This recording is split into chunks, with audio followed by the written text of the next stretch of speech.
విజయవాడలో కనీవిని విపత్తు సంభవించింది. ఏపీ వాణిజ్య రాజధానిగా పేరున్న బెజవాడ నడ్డి విరిచేసింది. మామూలు పరిస్థితికి రావాలంటే చాలా కాలమే పట్టేట్లుంది. అందుకే చంద్రబాబు ఈ వరదలను, ఆ బీభత్సాన్ని చూసి జాతీయ విపత్తుగా గుర్తించమని కేంద్రాన్ని కోరారు. ప్రధాని మోడీ కేంద్ర హోంమంత్రి అమిత్ షాతో మాట్లాడారు సీఎం. ఈ నేపథ్యంలోనే విజయవాడలో కేంద్ర బృందం పర్యటిస్తోంది. వరద ప్రభావిత ప్రాంతాల్లో తిరిగి నష్టాన్ని అంచనా వేస్తోంది.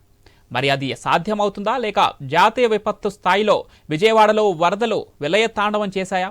ఇంతటి విలయాన్ని సృష్టించిన విజయవాడ వరద బీభత్సాన్ని కేంద్రం జాతీయ విపత్తుగా ప్రకటిస్తుందా?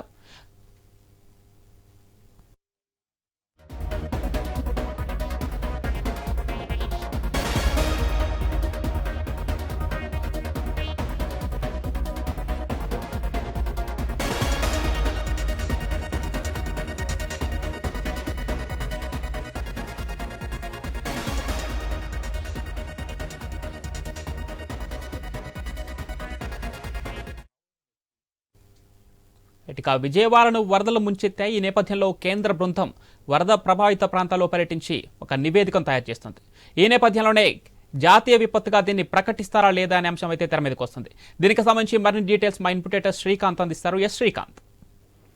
Pawan, good evening. జాతీయ విపత్తుగా ప్రకటిస్తారా లేదా అన్నది ప్రధానంగా రెండు తెలుగు రాష్ట్రాల్లో వినిపిస్తోంది. ఇప్పటికే వేల కోట్ల రూపాయల నష్టం జరిగిందంటూ పొంగులేటి శ్రీనివాస్ రెడ్డి ఒక స్టేట్మెంట్ ఇవ్వడం జరిగింది. అటు విజయవాడ పూర్తిగా కంప్లీట్లీ అసలు కొలాప్స్ అయినటువంటి పరిస్థితి.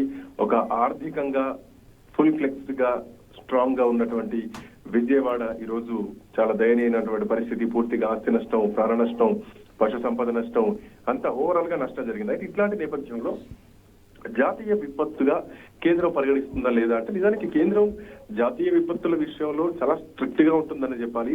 జాతీయ విపత్తులుగా పరిగణించడానికి వాటికి కొన్ని మెజర్మెంట్స్ ఉంటాయి. మరి ముఖ్యంగా అసలు జాతీయ విపత్తులకు సంబంధించి అసలు ఏమేమి విపత్తులు ఉంటాయి, మరి ముఖ్యంగా తుఫాన్లు వస్తూ ఉంటాయి. మనం చూస్తూనే ఉన్నాం. హుదూ తుఫాన్ గతంలో విశాఖపట్నంలో రావడం జరిగింది. ఆ టోర్నడోలు వస్తూ ఉంటాయి, హరికేన్స్ వస్తూ ఉంటాయి. నిన్న మొన్న వచ్చినటువంటి వరదలు కానీ, నీటి ముంపులు కానీ, వడగాళ్ళు వస్తూ ఉంటాయి. అప్పుడప్పుడు సముద్రం కూడా కోతకు గురవుతా ఉంటుంది.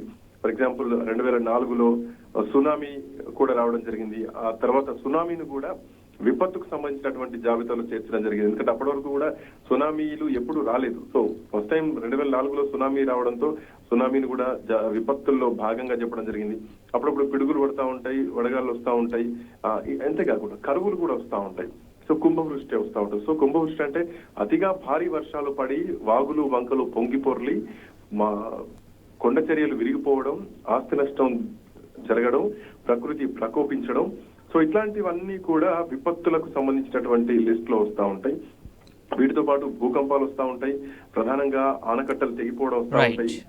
ఇవన్నీ వస్తూ ఉంటాయి. సో దీంట్లో భాగంగా కేంద్రం ఎంతవరకు జాతీయ విపత్తుగా పరిగణిస్తుంది, జరిగినటువంటి నష్టం ఎంత ఇప్పటికే. ఎందుకంటే రాజకీయ పరంగా చూసుకుంటే గనక ఎన్డీఏ కూటమిలో భాగంగా ఉంది తెలుగుదేశం పార్టీ, జనసేన ప్రభుత్వం. సో ఇట్లా నేపథ్యంలో ఈ ప్రమాదం భారీ ప్రమాదం అయితే జరిగింది.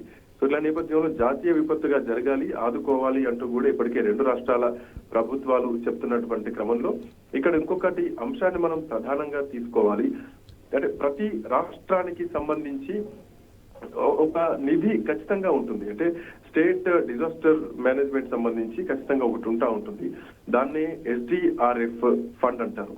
సో దీనికి సంబంధించి ఇప్పటికే ప్రతి రాష్ట్రం దగ్గర కూడా కొంత నిధులు ఉంటాయి. దాంట్లో భాగంగా అటు ఆంధ్రప్రదేశ్ దగ్గర ఉంటాయి, ఇటు తెలంగాణ విషయంలో కూడా ఉంటాయి. సో ఈ నిధులు ప్రస్తుతానికి అందుబాటులో ఉన్నాయి. వాటిని ఉపయోగించుకోవాలి.